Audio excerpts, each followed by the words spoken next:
Most people believe their brain is shaped by what they think, but before a thought ever even appears, your brain has already been influenced by something else. The room you're in, the light you're around, the sound in the background, the environment you spend time in. And here's why that matters. Most people try to improve their energy, their focus, their sleep, their performance, and even their longevity without ever changing the information surrounding them. They focus on themselves, but ignore the environment that is actually shaping their brain every single day. The result? More effort, more frustration, and often very little change, because your brain doesn't operate in isolation. It operates inside an environment, and that environment is constantly teaching it how to function. The good news? Small changes in your surroundings can create changes in attention, in energy, recovery, and performance that many people never expected. And that's exactly what we're going to talk and explore today. But first, before we go into it, make sure to download my free PDF. There's a link in the description, because understanding how the brain works is one thing, learning how to apply it is something else. So go check that out. Welcome, I'm Heike Fallon. I'm the founder of Expand Health and the creator of the NeuroHP method, and I combine neuroscience, sports therapy, and personal performance coaching to help people like you that don't want to be limited optimize their health, personal performance for longevity. And today I want to share how your environment may be influencing your brain far more than you realize. Let me ask you a simple question. Right now, what is your brain paying attention to? Most people answer that question with something obvious, right? Yeah, well, this video, my phone, the room, maybe a conversation happening nearby in the background, but the reality is much bigger. At this very moment, your brain is processing 1,000 pieces of information. The amount of light entering into your eyes, the temperature in the room, the pressure on your feet or your butt if you're sitting, sound in the distance, and the position of your body, the movement of air across your skin, right? If you have, for example, an air conditioner on, right, or heat, most of this never reaches conscious awareness, but your brain is still processing it. And that's important because your brain does not experience the world directly. It experiences information. So think about that for a moment, because your brain never touches the world. It never sees the world directly. It never hears the world directly. Everything arises as signals, electrical signals, chemical signals, sensory signals, and your entire experience of reality is actually built from information. And that's super fascinating. And the environment is providing that information every second, every day. And this is why two people can walk into exactly the same room, have a very different experience. One person may feel immediately comfortable, the other feels tense, one person feels like energized, and the other feels immediately distracted. So the room didn't change. The information being processed didn't change, but the meaning assigned to that information was different depending on the person. So here is where this becomes really important. Most people think their environment is kind of passive, like a backdrop, like a wallpaper, right? Something that exists behind their lives, but your brain doesn't see it that way. Your brain sees the environment as data, constant data, and it uses that data to answer an important question. What should I do next? Should I focus? Should I relax? Should I stay alert? Should I conserve energy? Should I explore? Should I recover? Because the brain's purpose is to keep us alive, and the environment helps shape those decisions. Not consciously, automatically, which means your environment can influence your behavior long before you realize it's happening. A simple example, have you ever walked into like a super messy room, planning to focus and found yourself feeling completely distracted? I can definitely not handle that. Or have you ever entered like a quiet library, right? And suddenly you felt more attentive. Nothing inside your brain magically changed. The information around your brain changed. And your brain adjusts accordingly. And this is one reason why the NeuroHP method always looks beyond just symptoms, beyond behaviors, beyond motivation, because the brain never operates by itself. It operates really inside a whole system, and environment is one of the most powerful parts of that system. So the challenge is that most people kind of become blind to familiar environments, right? We kind of get used to it. The brain adapts, it stops noticing the sound you hear every day, the clutter you see every day, the lighting you experience every day. They become kind of normal. And because they kind of feel normal, you stop questioning the influence, right? But normal does not mean natural. Something can feel completely normal and still be affecting your energy, your attention, your recovery, and your performance. And in fact, some of the strongest environmental influences are the ones you no longer notice. And which brings us to our first follow along exercise. Are you ready? So this one's called environmental awareness scan. Take 30 seconds and look around in your space. And then identify 5 things that you can see. So you're going to just look around right now and pay attention to 5 things that you see. You might be seeing a computer. I got my desktop here. I got a chair. So kind of look around what you see. Giving you a little time. And then I want you to pay attention to 5 things that you can feel. Now, when I put my hands together, I feel my different fingers interlacing, for example. Or I feel I'm standing, so I feel the pressure under my feet touching the floor. So pay attention to 5 things that you actually feel. It could be also the temperature, it could be closing. Now think about and pay attention of 5 things that you can hear. Now that gets usually a little more challenging depending where you're at. So I actually hear my computer, my desktop running a little bit.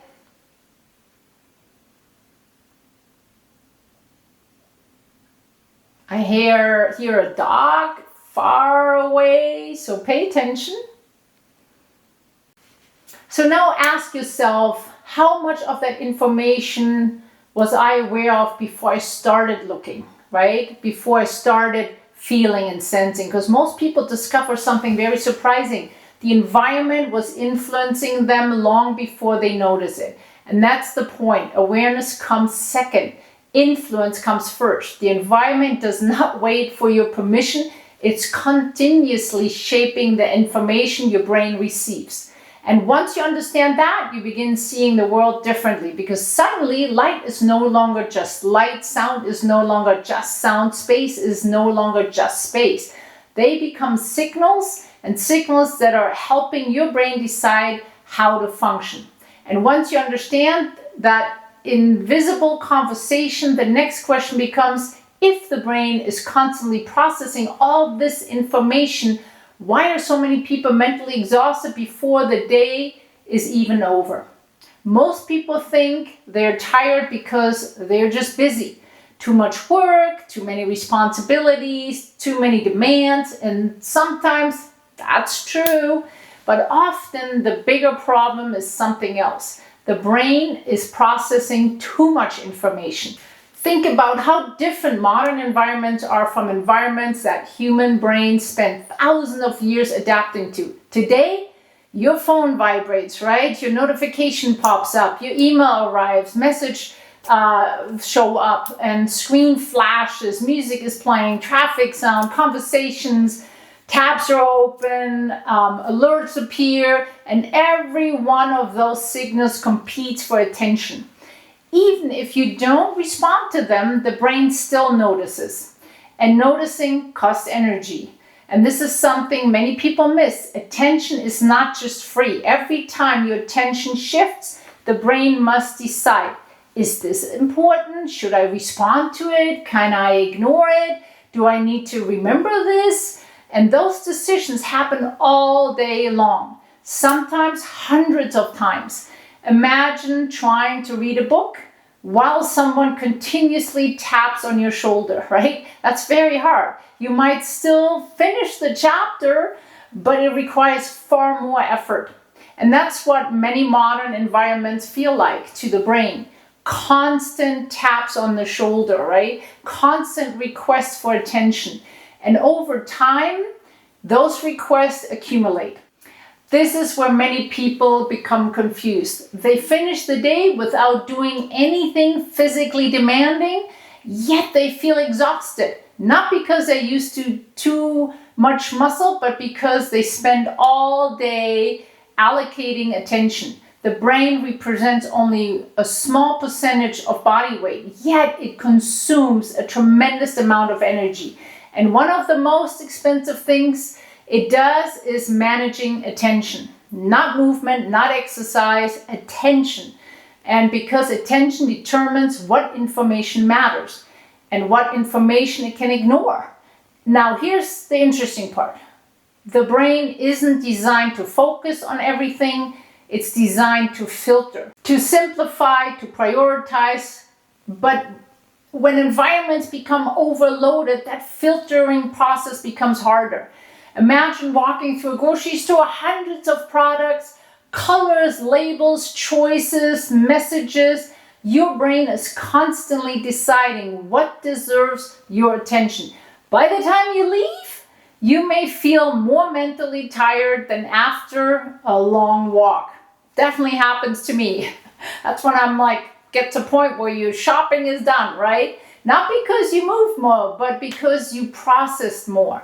And this is one reason decision fatigue is really real. Not every decision is difficult, but every decision requires resources, and modern environments often create thousands of unnecessary ones. What should I answer? Which email first? Should I open this? Should I save this? Should I buy this? Should I watch this? Respond now? The individual decision feels small.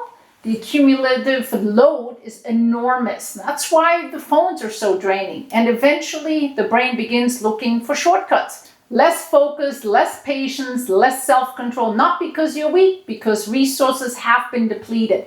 This is also explains something interesting about high performers, right? The best leaders, athletes, and performers often become obsessed with simplifying their environments, not because they are controlling, because they understand attention is limited.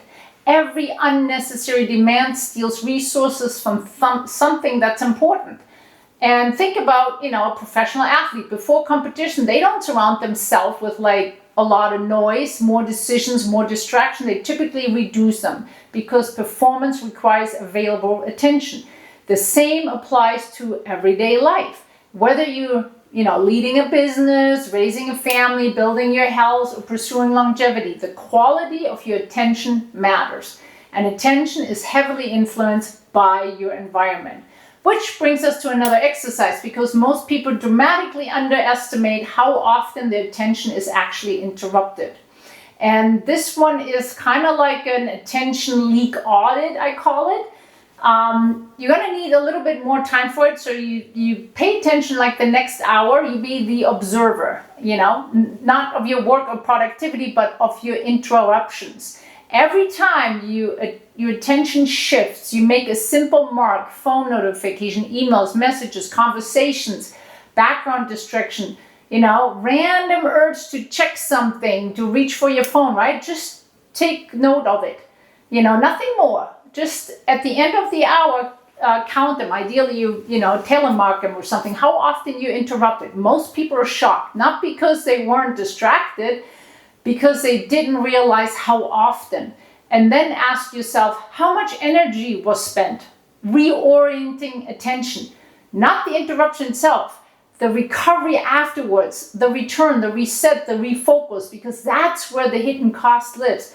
Not in the distraction, in the transition. And once you begin seeing those transitions, you start understanding why the brain can feel exhausted, even on days that seem relatively easy.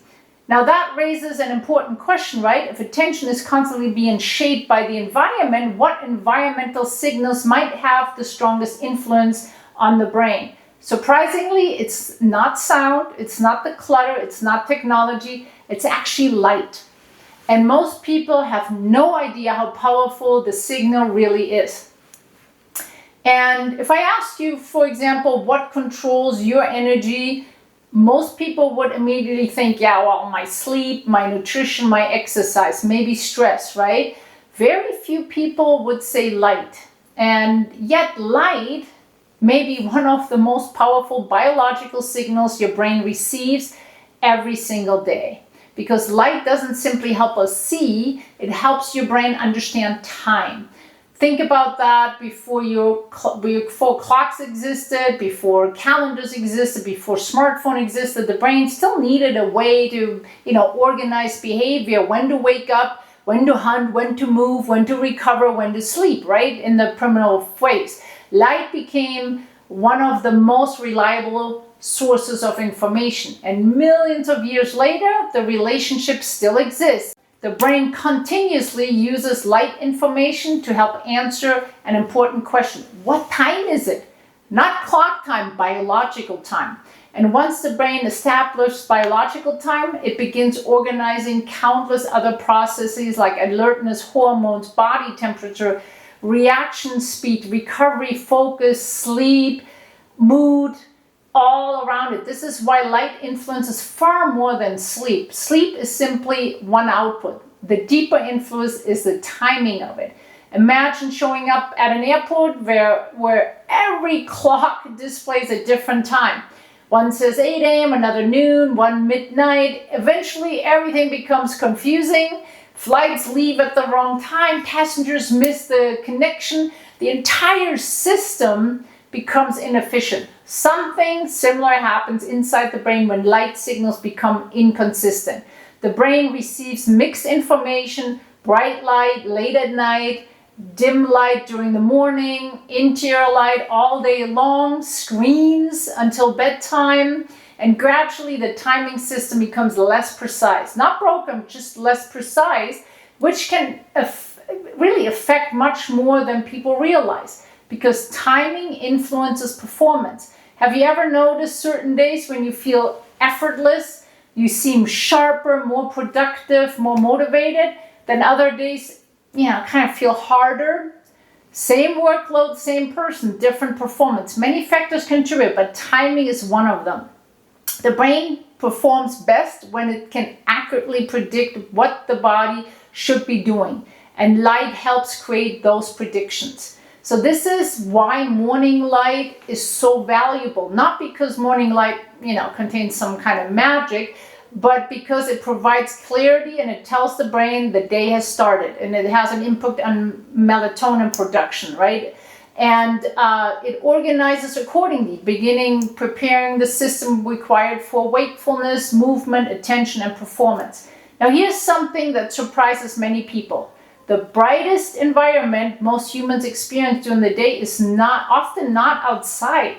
Think about that. Humans evolved under massive changes in natural light, bright morning, bright afternoons, dark evenings, dark nights. Today, many people spend most of the day under relatively dim indoor light and then expose themselves to concentrated sources of light late in the evening. The pattern has essentially flipped, right? And the brain must try to interpret those signals. Again, it's not about perfection. You don't need to, live outdoors now. You don't need to eliminate technology. You don't need to become obsessive about this, but you understanding that light is important changes how you see it, because suddenly light is no longer just, illumination, it's communication. The environment is communicating with the brain, and the brain is responding, whether you're aware of it or not. And this is also why some people notice change in mood when the season changes, right? Less natural light, different timing signals, different environmental information, different brain responses. Again, sleep is only one piece of a much bigger story. So real story is how light helps organize the brain understanding of time. And when timing improves, many other systems often improve alongside it, like energy, focus, recovery, consistency, performance, because systems function better when they know what time it is. Now, before we continue, I want to experience this concept yourself. Expose yourself to morning light, right? So tomorrow morning, when you get up, within the first half hour of waking, step outside and just spend about 5-10 minutes outside. You don't need to do anything. There's nothing special about it. Just simply sit outside, stand outside, walk outside, whatever you want to do for 5 to 10 minutes. If it's overcast, ideally you do it maybe for 20 minutes. But just allow your visual system to receive information from the environment. And throughout the day, pay attention to your alertness, your focus, your energy, your mood. It's not really that scientific, it's just observation. And then compare it to a day when your morning begins almost like entirely indoor, right? What most people discover isn't a dramatic transformation, it's something a little less, like it's a little bit more alert, a little bit more clear, a little bit more awake. And over time, those small differences can accumulate because the brain doesn't simply respond to major events, it's a response to repeated signals. So you have to repeat it more than once, right? But light is one of the most consistent signals it receives. Now let's talk a little bit about sound. Most people think they listen to sound, but in many ways, sound listens to you. Even when you're not paying attention, even when you're focused on something else, even when you're asleep, right? The auditory system never completely checks out. And that's important because sound is one of the fastest ways the brain gathers information about the environment. It needs it for survival. Long before humans could see clearly around the corner, they could hear. You hear first, right? A snapping branch, a moving animal, because like I said, the brain tries to protect you, right? And sound became an early warning system. And although in the modern world, it looks very different because we're not, being chased by lions, the brain still uses sound as information. So the question isn't what are you hearing? The question is what is your brain learning from what it's hearing? And we will explore that next. Think about walking through a forest, right? You might hear birds, wind moving through the trees, leaves moving. And for most people, those sounds require very little interpretation, right? The brain quickly concludes, okay, nothing urgent. Resources can be directed somewhere else. Now, compare that to standing next to a busy road, right? Car engine, brakes, sirens, construction maybe, random burst of kind of unpredictable sounds. The auditory system cannot easily predict what comes next. And whatever prediction becomes harder, the brain must dedicate more resources to monitor. So this doesn't mean every loud sound is harmful or every quiet sound is beneficial. The important point is that sound changing allocation? It changes where attention goes. It changes how much monitoring the brain performs. And that influences how many resources remain for everything else. Focus, decision-making, learning, recovery, right? This is one reason many people experience something strange. They leave a crowded, noisy environment and immediately feel different. Not because anything dramatically happened, because the monitoring demand was reduced. The brain no longer needs to process as much incoming information. And suddenly, there are more resources available. Have you ever noticed how difficult it can be to have a meaningful conversation in a loud restaurant? You're still hearing the person speaking, but your brain is simultaneously filtering other conversation, background music, dishes clanging, movement around the room, and the conversation requires way more effort, not because the words changed, because the environment changed. And this becomes especially important when we're thinking about recovery. Most people think recovery happens when you stop working, when you stop, work and reduced processing demands are not necessarily the same thing.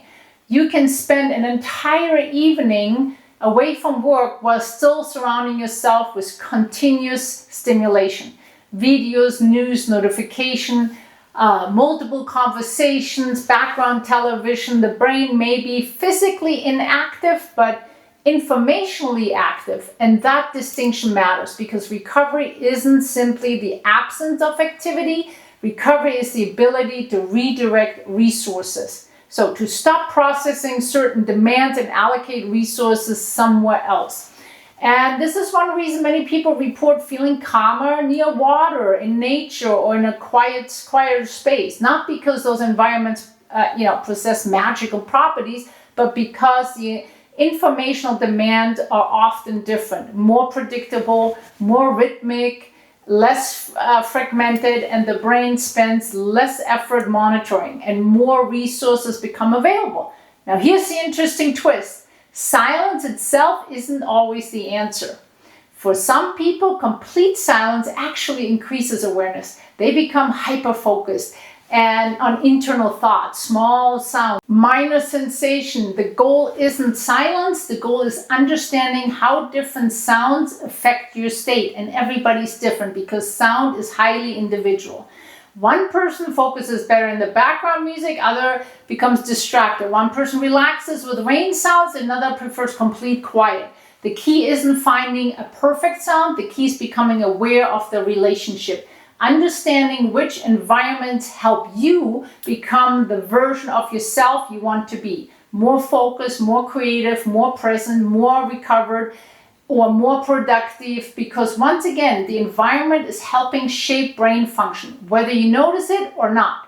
Now, one more last perspective to the topic. Most people believe that decisions come from character, right? Discipline, motivation, willpower, and those things matter, but often the environment makes the decision long before willpower arrives. And willpower only lasts for a short time. I did another video on that. But think about the last time you walked into a gym, the equipment, the people, the movement, the atmosphere, the environment itself created some expectations. Now compare that to walking into a movie theater, right? Or a library or an airport. Same brain, different environment, different behaviors, different decisions. The interesting part is how quickly those shifts occur. You don't walk into a library and suddenly feel an overwhelming urge to play pickleball, right? You don't walk into a gym and immediately want to take a nap. The environment creates the context, and context guides behavior. We'll go deeper into that right now. So this is one reason behavior change can be so difficult. People often focus on changing themselves, trying harder, being more disciplined, finding more motivation or creating more motivation, but they leave the environment unchanged. Imagine trying to eat healthier while constantly surrounding yourself with cues that encourage the opposite behavior, or trying to improve focus while working inside an environment designed for distractions. Eventually, that becomes super exhausting. Not because you're incapable, because the environment keeps asking the brain to make the same decision over and over again. And every decision requires resources, right? And this is why some changes feel effortless in one environment and almost impossible in another. The environment is constantly influencing what the brain notices, what it prioritizes, and what it ignores. Think about, walking into the kitchen. What immediately captures your attention, right? The fruit bowl or the cookies, right? The answer matters because attention often comes before action. So the brain cannot choose from information it never noticed. So this is one reason high performers often become intentionally about their environments, right? Not because, again, they have more discipline, because they understand something important, that easiest behavior is usually the one the environment supports. So the hardest behavior is often the one the environment constantly fights against. And this applies to far more than just nutrition.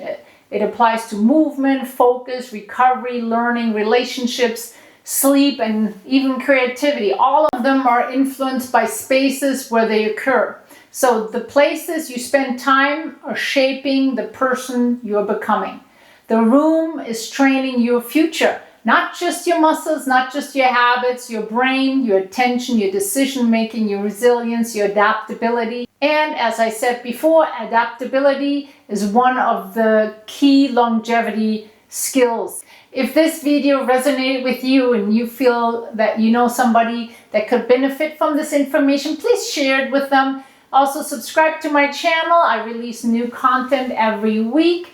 And I'm Heike Fallon, and I hope you start investing in yourself, changing your environment to where it supports you for your longevity. Thanks for watching. I'll see you in the next episode.